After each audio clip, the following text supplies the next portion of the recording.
yaitu sifat-sifat yang baik. Sifat-sifat baik mereka ini banyak, tetapi disimpulkan oleh para ulama menjadi 6 sifat. Apabila 6 sifat ada di dalam diri setiap orang, maka insya Allah dia Allah berikan kemudahan, kemampuan untuk mengamalkan Islam dengan sempurna. Nah, ini dia. Maka hadirin yang mulia, kehidupan kita ini yang sifatnya sementara. Makanya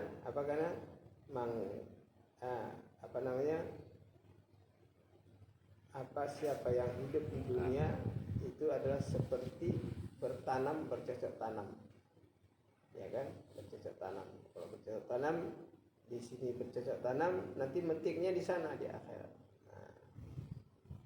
Man kana yuridu harsat dunia nutihi minha, man kana yuridu harsal akhirah nazid lahu fi harsihi, wa man kana yuridu harsat dunia nutihi minha wa ma lahu fil akhirati min nasib.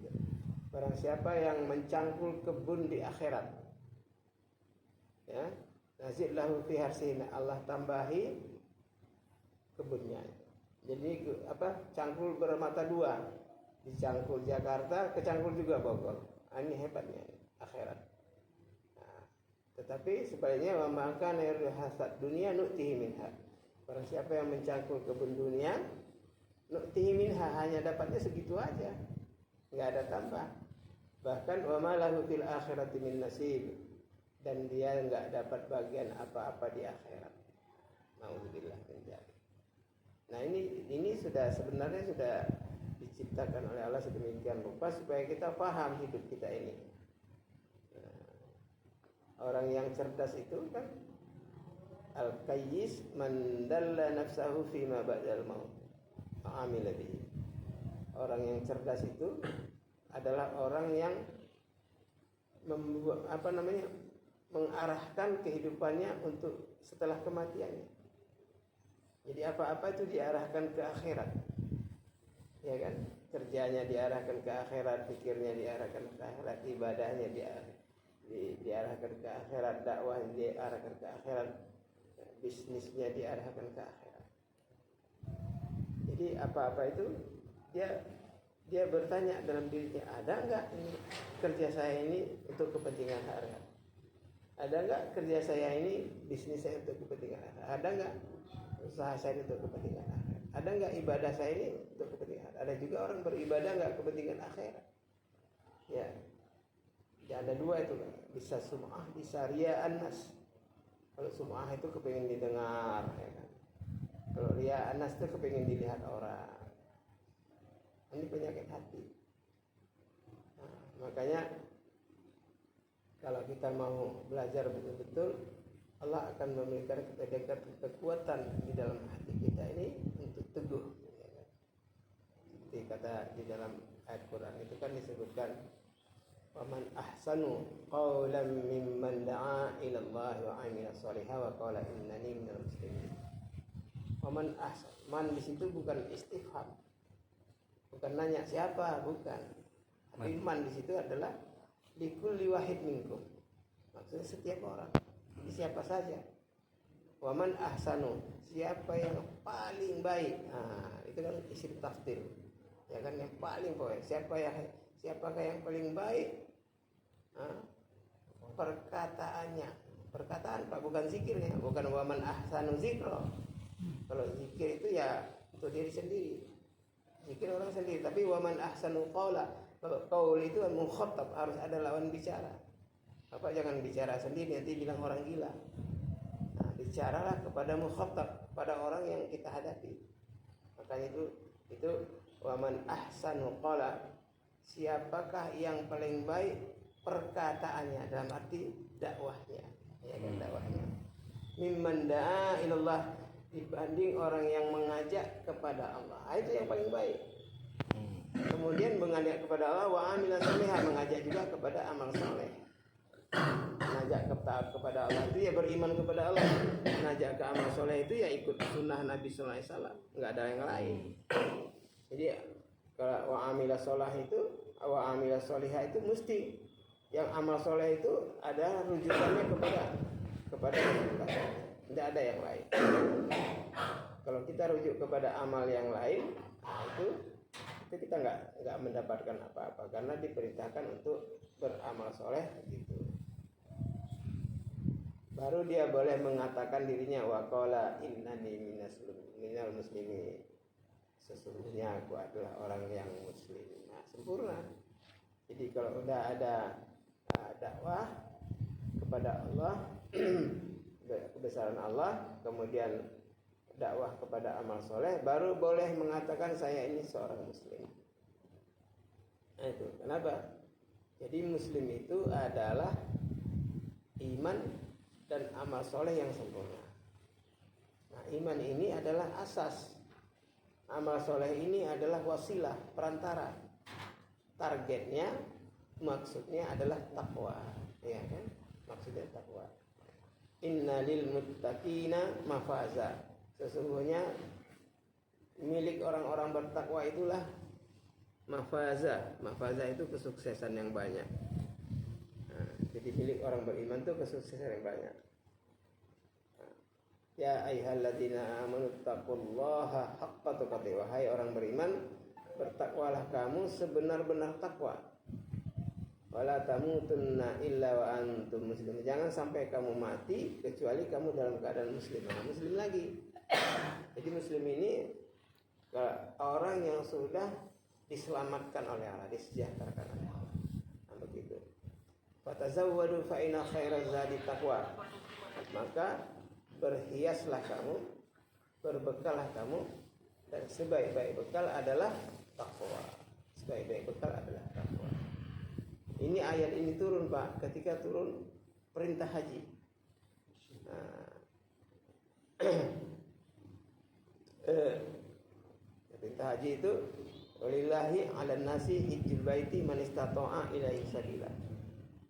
Yaitu untuk Allah kewajiban manusia naik haji kepada Baitullah man istata'a, bagi yang mampu, ilaihi sabila, melakukan perjalanan. Nah itu mampu itu apa? Kalau kita pikirkan mampu itu kan uang, ya kan, ongkos, kan nginep di hotel bisa, tiket kan gitu. Tapi ada satu peristiwa waktu itu di kaum Sabah. Nah, di Sabah itu di atas, di utaranya Son'a. Son'anya itu ada, Son'a itu adalah ibu kotanya Yaman. Saya waktu ke sana itu sempat juga ke sana. Jadi orang-orang di kaum Sabah itu orang yang miskin-miskin, ya susah lah gitu. Tapi karena sudah ada perintah walillahi 'alan nasi hijjul baiti man istata'a ilaihi sabila, maka mereka tetap berusaha. Kalau udah perintah Allah. Nah itu hebatnya iman.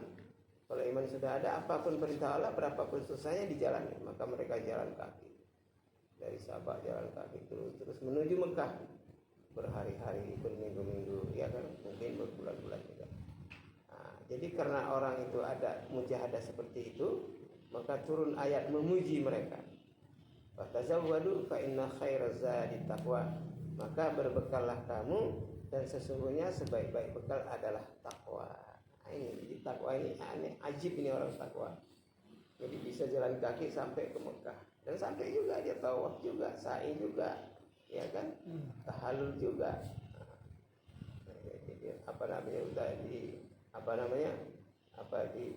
Sampai juga di Arafah, mereka wukuf di Arafah. Nah itu makanya kita sebenarnya merujuk kepada amal-amal yang sudah pernah dilakukan oleh orang-orang terdahulu itu. Jadi kalau kita mau lihat dunia, ya kan, kemajuan dunia, lihat Amerika, lihat London, lihat Inggris, lihat Jerman, lihat Jepang, masya Allah, lihat Korea, masya Allah, ya kan, lihat Cina, masya Allah. Tapi kalau kita mau melihat kemajuan Islam, setback, kita harus setback, harus lihat ke belakang, lihat para sahabat macam-macam. Nah, baru kita tahu suksesnya Islam itu. Kenapa mereka bisa sukses? Karena mereka ada sifatnya itu. Nah, jadi kita melihat ke belakang, kita lihat para sahabat, kita lihat Rasulullah, kita lihat tabi'in, kita lihat tabi'ut tabi'in, kita lihat salafus saleh, kita lihat khalafus saleh, kita lihat ulama-ulama mutaqaddimin, kita lihat ulama-ulama mutaakhirin. Nah, baru kita bisa sukses. Karena kalau kita melihat Jepang, melihat Amerika, melihat itu sebenarnya itu sepotong sayap nyamuk saja. Jadi dunia ini hanya sepotong sayap nyamuk. Dunia janah minal ba'udah. Dunia itu sepotong sayap nyamuk. Itu nyamuk kan ada sayapnya 2 tuh, kiri makanan. Kata ulama sepotongnya itu pun sayapnya yang udah terputus dari badan nyamuknya. Kalau masih lengket di dalam badannya itu dia masih bisa berfungsi kan untuk terbang. Ini sayapnya itu udah terpisah daripada badannya sehingga dia terbang begitu aja nggak ada gunanya. Itulah dunia. Jadi kalau orang mencintai dunia ini berarti dia mencintai sepotong sayap nyamuk yang sudah lepas daripada badan nyamuk. Ya Allah. Makanya innallaha la yastahi ayyadriba masalan ma ba'udatan fama fawqa fa ammal ladzina amanu fa ya'lamuna annahu al-haqqu min rabbihim wa ammal ladzina kafaru fa yaquluna madza aradallahu bihadza masalan yudillu bihi katsiran wa yahdi bihi katsiran wa ma yudillu bihi illa al-fasiqin. Jelas. Sesungguhnya Allah tidak malu-malu menciptakan seekor lalat atau seekor nyamuk. Innallaha la yastahyi ayyatriba masalah ma ba'ud fama fawqa. Seekor lalat, seekor nyamuk ataupun lebih kecil lagi dari itu. Iya kan, sampai bukan seekor nyamuk lagi, tengu ya atau virus itu. Allah tidak malu membuat itu. Makanya amaladzina amanu wa yaquluna hadza min hadza. Maka orang-orang beriman mengatakan ini adalah dari Allah. Adapun wa ammal ladzina kafaru fa yaquluna madza aradallahu bihadza masalah. Sedangkan orang kafir bertanya, apa ini maksud Allah bikin perumpamaan seperti ini? Nggak ada gunanya, masa urusan nyamuk, urusan lalat, itu begitu.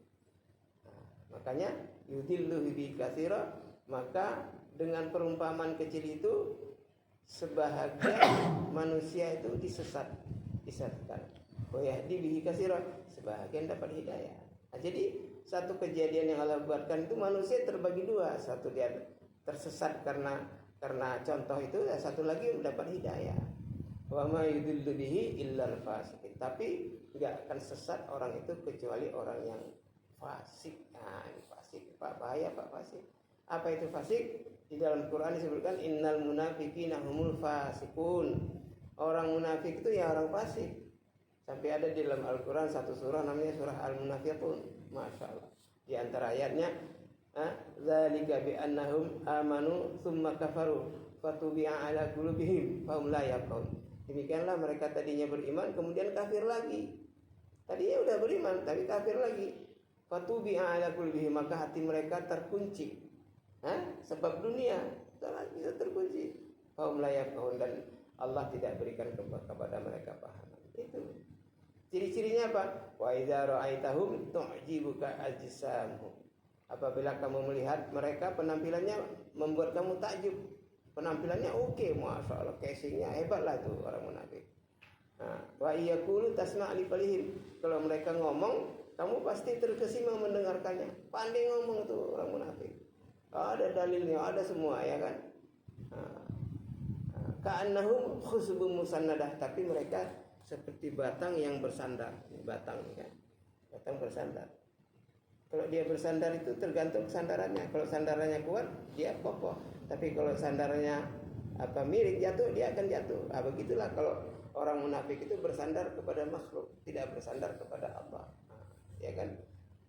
Ka'annahum khusbun musannadah. Kemudian apa kelanjutannya? Ka'annahum khusbun musannadah. Fahzarhum, ya kan? Maka kamu hati-hati. Qatalahumullahu anna yufakun. Maka kamu hati-hati dengan orang munafik. Qatalahumullah, Allah pasti membinasakan mereka. Anna yufakun, sebagaimana tipu daya mereka. Ini jelas. Ya kan, jadi kalau orang munafik itu kayak begitu, maka kita hati-hati. Sampai Jibril aja datang turun di Jibril. Memberitahu. Ya Muhammad alaika bil ikhtiyar min haulika salasami'ah minal munafiqin. Masyaallah. Wahai Muhammad, kau harus hati-hati. Di sekitarmu ada 300 orang munafik. Nabi kaget. Yang sholat di Masjid Nabawi 1000, yang munafik 300, berarti kan sepertiga. Banyak di hadapan Nabi. Manhum, siapa mereka? Disebutkan satu persatu oleh Jibril. Nah, Nabi perintahkan sama Khuzaifah. Ya Khuzaifah ini orang Yaman. Khudh hadza, alaika hadza, la tukhbir lil akhirin. Ini tanggung jawab kamu, nama-nama ini jangan sampai kasih tahu orang lain. Nah, begitu. Rupanya Abu Bakar Siddiq dia paham. Ya, dia mungkin mendengar atau apalah kasih, namanya orang kalau beriman itu kan arah kasih kekasapan. Tanya sama Huzaifah, hal hunaka ismi amla? Ada nama gue enggak di situ? Itu takut, Pak. Tergolong orang munafik. Umar juga, hal hunaka ismi? Ada nama aku enggak di situ? Huzaifah karena udah diperintahkan Nabi jangan kasih kabar siapapun, maka Huzaifah tidak menjawab iya, tidak menjawab tidak. Dia diam aja. Tapi dua orang ini sudah merasa berarti banyak orang munafik dikasih Nabi. Di depan Nabi Pak, orang munafik Pak sholat satu saf, satu jamaah Pak, satu takbir. Nah, ini. Tapi Nabi tidak menghujat orang munafik. Itu kebiasaan Nabi, tidak mau marah-marah dalam dakwah. Dia dakwahi lagi sampai sebagian orang munafik itu beriman, hakikat iman. Itu perlunya dakwah di masjid. Ya kan, di masjid ini bukan orang baik semua, iya kan? Nampaknya apa semua itu Pak, tapi kalau di hatinya berbeda-beda. Ada yang orang kalau zaman sekarang ini ada orang datang ke masjid itu mengamati sandal baru. Ada pengamat sandal namanya itu. Tahu udah tertukar, hilang sandal baru. Dia sandal dia yang lama taruh situ, sandal baru dipakai karena itu laku kalau dijual sandal baru itu. Nah begitu. Ada yang macam-macam lah niatnya. Ada yang cuma curi kotak amal. Nah, begitu. Jadi hadirin yang mulia, bukan tergantung tempatnya, tetapi tergantung orangnya, ya kan? Nah, saya waktu di Ka'bah terjadi tahun berapa saya umrah itu kan, itu pas mau menyium Hajarul Aswad itu kan, nah kita kan harus dekat-dekat kan, 7 putaran itu 3 putaran usahakan kita udah mepet ke dinding Ka'bah itu kan, supaya kita bisa mencium Hajarul Aswad. Rupanya ada yang nawarin orang Indonesia, Pak mau cium Hajarul Aswad gak? Ya mau lah. Pak, tapi 300 real Pak. 300 real. Ada calonnya juga rupanya di depan Ka'bah. 300 real. Terus gimana caranya? Ya, nanti inilah pokoknya Bapak bisa lah gitu. Rupanya dia usahakan gitu, jadi dia apa badan kita begitu kan, nanti orang lain dia apa sama dia disingkirkan gitu, baru kita diangkat apa kita begitu, badan kita diciumkan gitu. Nah, tapi waktu itu saya nggak sempat ini, saya bilang takut nanti kita kan kalau udah salah niat kan susah, kalau depan Ka'bah kita salah niat Pak, bahaya. Masa kita harus bayar orang untuk cium Hajarul Aswad, berarti di mana usaha kita? Ya kan, di mana usaha kita, saya nggak terima. Akhirnya udah gitu aja. Tahu-tahu pas sudah sampai mepet sekali putaran kelima udah pas di depan di bawah Hajarul Aswad. Kita kan agak badan kita kan kurang tinggi kan. Itu kan 2 meter itu Hajarul Aswad tuh. Kalau itu mau cium harus melompat ke atas baru bisa. Ya orang-orang Afrika yang badan-badan tegap itulah yang dapat gitu. Rupanya ditakdirkan Allah, ada satu orang nggak tahu risau sama saya, dia diangkatnya badan saya, dicium, dipentokkan muka saya ke Hajarul Aswad itu. Habis itu dibuang saya, masalah. Habis dibuang saya, terdampar lah saya di sana itu. Begitu orang kira kecelakaan, saya kan Syaibah, orang tua gitu.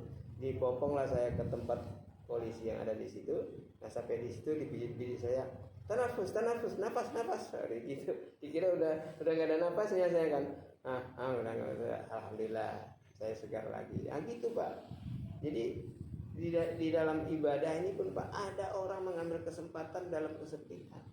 Jadi udah fakta Pak, kita ngalamin sendiri, ngeliat sendiri kok. Nah, makanya bahayanya orang munafik itu seperti itu.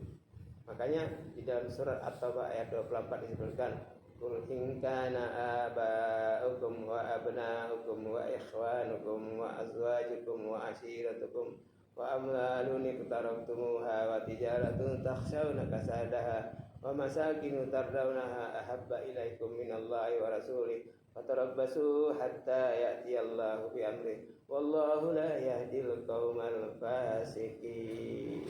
Jelas Pak. Ya. Katakan Muhammad, kalau bapak-bapakmu, anak-anakmu, saudara-saudaramu, istrimu, harta yang kamu kumpulkan, perdagangan yang kamu takut rugi, dan rumah, ya kan, tempat tinggal yang kamu senangi, lebih kamu cintai daripada Allah, daripada Rasul dan jihad. Lebih kamu cintai daripada Allah, Rasul dan jihad. Fatarabbasu, tunggu saatnya. Diancam oleh Allah. Hatta ya'tiyallahu bi amrih, sampai datang keputusan Allah, sampai datang perintah. Diancam Pak. Kenapa? Wallahu la yahdil qaumal fasiqin. Allah tidak akan memberi orang-orang fasik, tidak memberikan hidayah kepada orang-orang fasik. Ya, fasik lagi. Kenapa? Innal munafiqina humul fasiqun. Sesungguhnya orang munafik itu orang fasik. Nah, kita keluar di jalan Allah ini supaya membersihkan sifat fasik, sifat munafik. Nah, bahaya Pak munafik ini Pak. Nah, Allah berfirman di surat Al-Ahzab, Allah tidak menjadikan satu hati dua rongga. Ma ja'alallahu lirajulin min qalbayni fi jawfi. Allah tidak pernah menjadikan satu hati dua rongga, satu rongga dua hati. Ini dada ini karena rongga kan.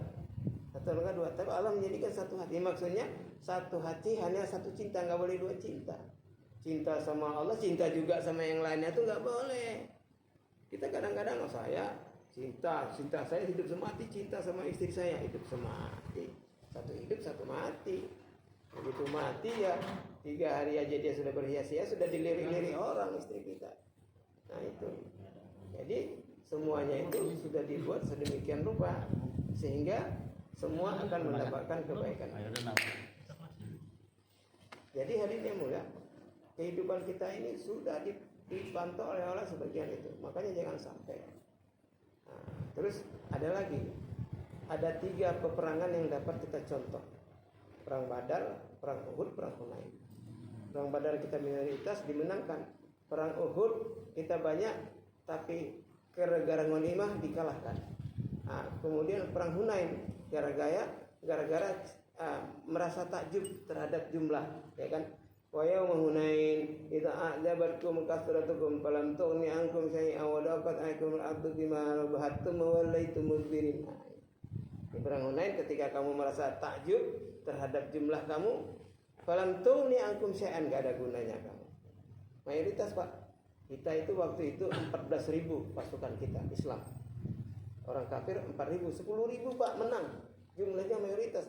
Tapi karena takjub terhadap jumlah, kalau kita kan di Badar aja kita minoritas menang kok, apalagi di sini kan mayoritas, kan gitu kita. Kita merasa hebat dengan mayoritas, enggak ada gunanya. Allah enggak memandang itu. Nah, falam tughni ankum syai'an, enggak ada gunanya sedikit pun. Wa daqat 'alaikumul ardu, bahkan bumi itu terasa sempit. Terasa sempit, disempitkan sama Allah.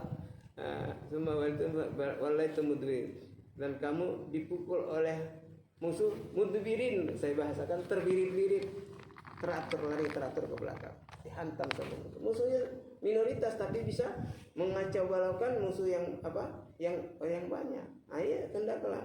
Baru setelah ditargib oleh Rasulullah itu, fa anzalallahu sakinatahu ala rasulihi wa ala mu'minin wa anzala junudan lam tara wa adzabal ladzina kafaru wa dzalika jazaa'ul kafirin. Baru Allah turunkan ketenangan ke dalam hati Rasulullah dan orang beriman, dan Allah turunkan tentara-tentara yang tidak terlihat oleh pandangan mata mereka. Berarti malaikat-malaikat, tentara Allah ini banyak, bisa malaikat, bisa angin, bisa air, ya, bisa gempa bumi. Tentara Allah itu banyak, iya kan? Nah, kemarin waktu Maulana Sa'ad sudah bikin keputusan ya untuk mengadakan istimewa di Amerika kan, langsung itu baru mau istimewa aja sudah terjadi kebakaran di Los Angeles. Masya Allah. Itu kebakarannya lain Pak. ini api, ya kan? Api ini nggak diam di sini, kipas sama angin dari situ, dia lari apinya ke sana, di sana kebakaran. Terus datang angin lagi dari sebelah sini tuh ke sana, di sana kebakaran. Datang lagi angin dari sana, di sini kebakaran. Begitu Pak. Habis Pak. Semua infrastruktur kekuatan Amerika di sana Pak tertumpu di Los Angeles itu Pak. Habis. Makanya kerugian mereka itu saya baca di situ 10 kali lipat kerugian mereka menghantam membombardir Gaza. Gaza kan hancur kan? Ya banyak anak-anak mati di situ, banyak istri-istri terkapar, di situ banyak orang rumah-rumah hancur. Jadi kerugian mereka di Los Angeles itu sekali bikin aja Allah sudah sampai 10 kali lipat kerugiannya. Jadi hampir bangkrut mereka. Ya bahkan pemadam kebakaran aneh. Kalau pemadam kebakaran itu kan mobil kan biasanya kan dia nyemproti air sampai mati kan gitu kan. Ternyata mobil pemadam kebakarannya juga kebakaran juga. Allahu Akbar. Itu. Ya seperti di Kobe dulu. Di Kobe kan terjadi gempa bumi. Tahun berapa tuh di Kobe? Sampai tingkat gempa buminya itu 8,7 skala Richter, Pak. Waduh, itu gempa buminya kayak apa?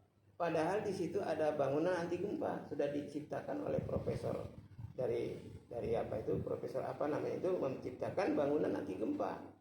Ya, ternyata rupanya pas gempa bumi itu yang kena gempa itu bukan bangunannya aja, profesornya pun kena gempa juga, Pak. Nah itu, jadi Allah kalau mau ngeledek itu manusia sombong ini diledek sama Allah Subhanahu Wa Taala sedemikian rupa. Udah ada contoh-contohnya, zaman sekarang pun begitu. Nah, di Nagoya, saya ke Jepang 2008 menikahkan anak saya waktu itu. Habis itu saya keluar 4 bulan. Itu di Nagoya itu ada lapangan terbang terapung namanya. Jadi dibikin pelampung raksasa. Pelampung raksasa, di atas pelampung itulah dibikin airport. Jadi kalau ada apa ombak itu, jadi nggak kalau ada gempa pun nggak begitu terasa karena airnya itu bisa menyeimbangkan. Sampai begitu Pak. Tapi ternyata ternyata satu ketika pembuatan jembatan itu sukses, bagus. Kira-kira 2 tahun kemudian terjadi ditangkap itu wali kotanya Nagoya itu. Kenapa ditangkap wali kotanya? Ternyata pembangunan airport itu mereka ada AMPI, anak ponakan istri, ya kan? Artinya nepotisme, artinya berdasarkan keluarga. Jadi kalau di sana nggak boleh. Kalau ada proyek itu jangan kerjasama sama keluarga, nanti ada apa-apanya. Jadi kalau kerja itu sama yang lain kerjasamanya. Nah, itu terjadi. Tapi akhirnya begitu dikatakan di media massa dia bahwa anaknya sendiri ikut jadi kontraktor di situ. Di sana ada satu harga diri secara sportif. Kalau ada kesalahan itu langsung mengundurkan diri sebelum dipecat. Jadi wali kotanya itu langsung mengumumkan mengundurkan diri karena sudah salah menjadikan anaknya menjadi salah satu kontraktor daripada proyek airport. Sampai begitu Pak. Jadi fair. Padahal mereka bukan Islam. Memang disiplin dunia mereka hebat itu. Nah, jadi kalau kita tiru untuk dunia memang mereka, tapi sayangnya tidak ada akidah sampai mereka menyembah matahari terbit. Kan negara kita digelarkan matahari terbit. Negara matahari terbit. Karena mereka menyembah matahari. Ya, orang itu dilihatnya apa yang hebat, itu Tuhan. Hadza Rabbi, ini Tuhan. Ini lebih hebat. Hadza Akbar, hadza Rabbi. Ini lebih hebat, sinarnya ini Tuhan. Begitu. Karena nggak ada dakwah. Nah, kalau ada dakwah, semua orang diperkenalkan kepada Allah. Nah, ini hadirin dakwah ini. Jadi kita alhamdulillah ya, kita sudah, masya Allah, sudah kita di jalan Allah. Mudah-mudahan ini keluarnya kita sekali ini betul-betul mendapat fadilah dari Allah Subhanahu Wa Taala. Amin. Diterima itu yang penting, jangan sampai nggak terima Pak. Kita doa sama Allah ya, khusus ya. Malam ini kita masih kesempatan 1 kali lagi qiyamul lail ya bersama di bulan Ramadan. Memang nggak tahu pengumuman apa jadi takbiran besok apa, kita kan nggak tahu kan. Yang penting ini malam terakhir kita, nanti kita qiyamul lail lagi, kita minta lagi kepada Allah supaya kita betul-betul disempurnakan, kan diterima. Nah, makanya yang cek niat kita ya. Itu sifat kelima itu.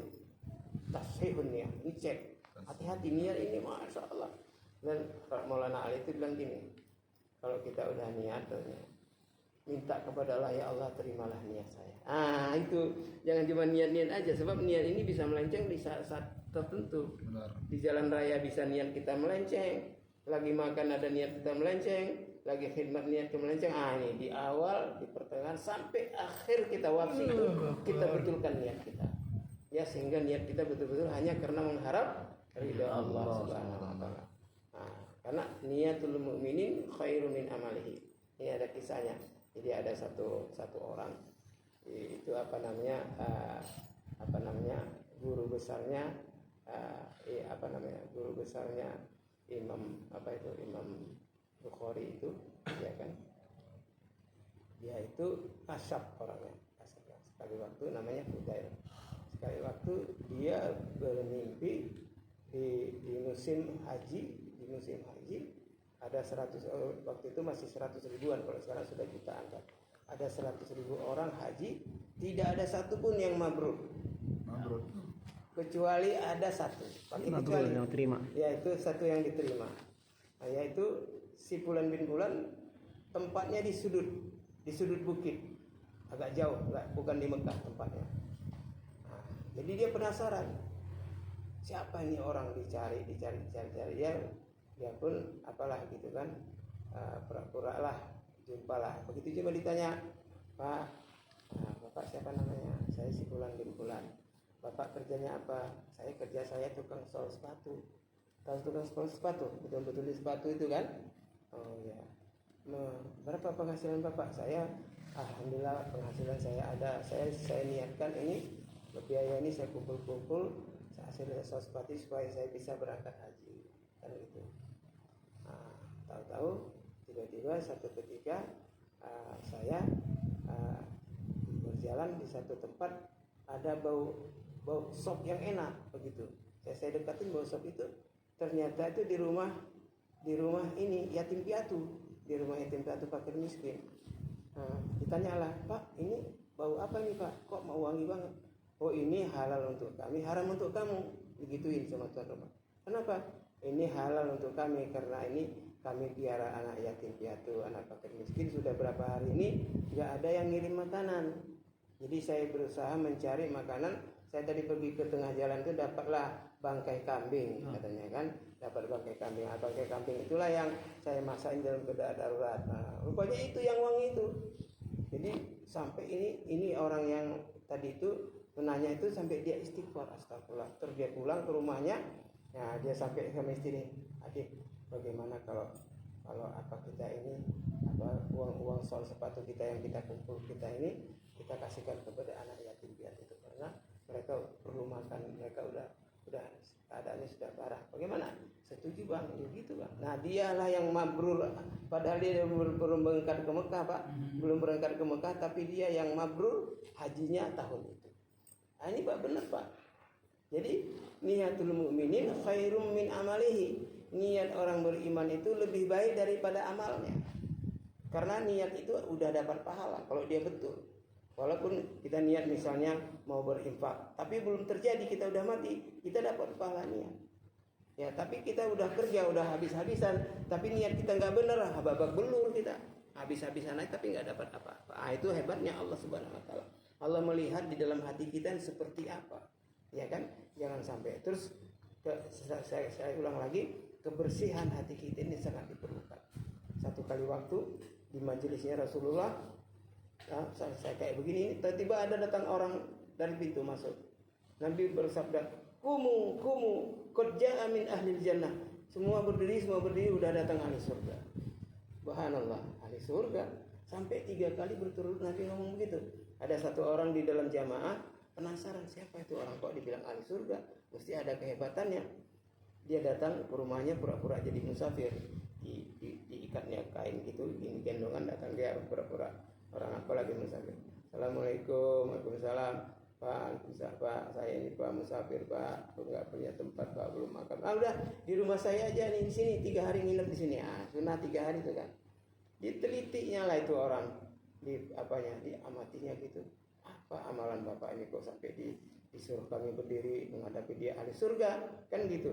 Dilihat nggak ada. Akhirnya dia bertanya, mohon maaf Pak, sebenarnya saya ini bukan musafir, saya ini orang yang duduk di majelisnya Rasulullah itu. Suatu itu Rasulullah suruh kami berdiri untuk menghormati Bapak karena Bapak dibilang di surga. Apa amalan Bapak? Saya lihat Bapak sholatnya sama, tahajud sama, baca Quran sama, amalan Bapak. Oh begitu. Saya sebenarnya nggak ada amal saya yang istimewa, cuman kalau mau tidur semua kesalahan-kesalahan saudara-saudara saya lupakan, saya maaf. Saya bersihkan hati saya. Bahkan utang-utang saudara saya pun saya maafkan, begitu Pak. Masya Allah. Sampai begitu. Jadi ahli surga itu hatinya bersih. Dari hasad, dari dengki, dari sirik, dari kufur, dari munafik, dari fasik. Nah ini ya, dari sombong, dari angkuh, dari ananiah, mau menang sendiri. Ya, ini kita bersihkan hati kita. Mudah-mudahan dengan begini Allah memberikan kepada kita taufik dan hidayah. Amin. Begitu. Kalau kita sudah begitu, hadirin, kita akan menjadi asbab hidayah. Ya, maka doa kita yang terakhir, Allahumma hdi wahdi bina wahdina sajami'a waj'alna sababa liman. Ya Allah, kasih aku hidayah, kasih hidayah untuk kami dan kasih hidayah untuk semua manusia dan jadikan kami asbab hidayah untuk semua orang. Jadi kita dapat hidayah, orang dapat hidayah, kan kita jadi asbab hidayah untuk semua orang. Nah, itulah doa sapu jagat. Kalau orang kan bilang doa sapu jagat Rabbana atina fid dunya hasanah fil akhirati qina azabannar, itu kan kalau itu kan doa pribadi kita. Tapi kalau doa sapu jagat sebenarnya doa dakwah nih. Allahumma hdi wa bina wa hadina sajami'a wa ja'alna sababal iman ihtada. Begitu. Jadi kita minta Allah mansur umat Muhammad sallallahu alaihi wasallam. Allah mansur man nasara dinik wa ja'alna, ya Allah, tolonglah orang-orang yang membantu agamamu. Makanya kalau ada doa seperti ini kita jawab wa ja'alna minhum, dan jadikan kami seperti mereka ya Allah. Itu gini, waktu Nabi berangkat ke Madinah, Nabi kan berdoa waktu hijrah. Allah mansur man nasara dini, ya Allah, tolonglah orang yang menolong agamamu. Ini ditujukan kepada kaum Ansor, ya kan? Jadi di situ man nasara ini, Allah man nasara ini kepada orang yang menolong, bukan kepada tempat, bukan Allah mansur min ahli Madinah, enggak, atau Allah mansur min ahli Makkah, ya Allah tolong orang Madinah, tolong orang Makkah, enggak. Tapi kepada kerja dan kepada sifat Allah mansur man nasara, ya Allah tolonglah orang yang menolong agama. Jadi siapa saja, apakah orang Madinah, bukan orang Mekah, orang utara, orang timur, barat, orang kulit hitam, kalau dia menolong agamamu, bantulah mereka. Makanya kita jawab, waja'alna minhum, jadikanlah kami tergolong mereka ya Allah. Begitulah kira-kira ya.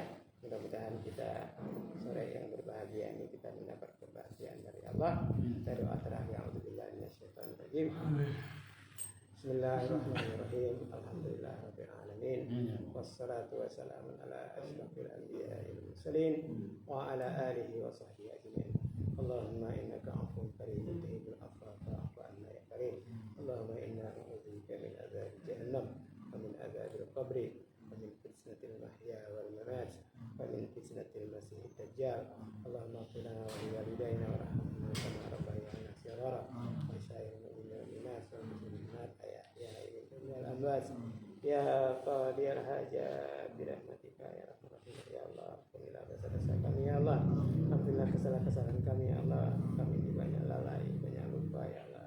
Kami ini masih sombong, belum sabar, masih marah ya Allah, masih bakhil, masih pelit ya Allah.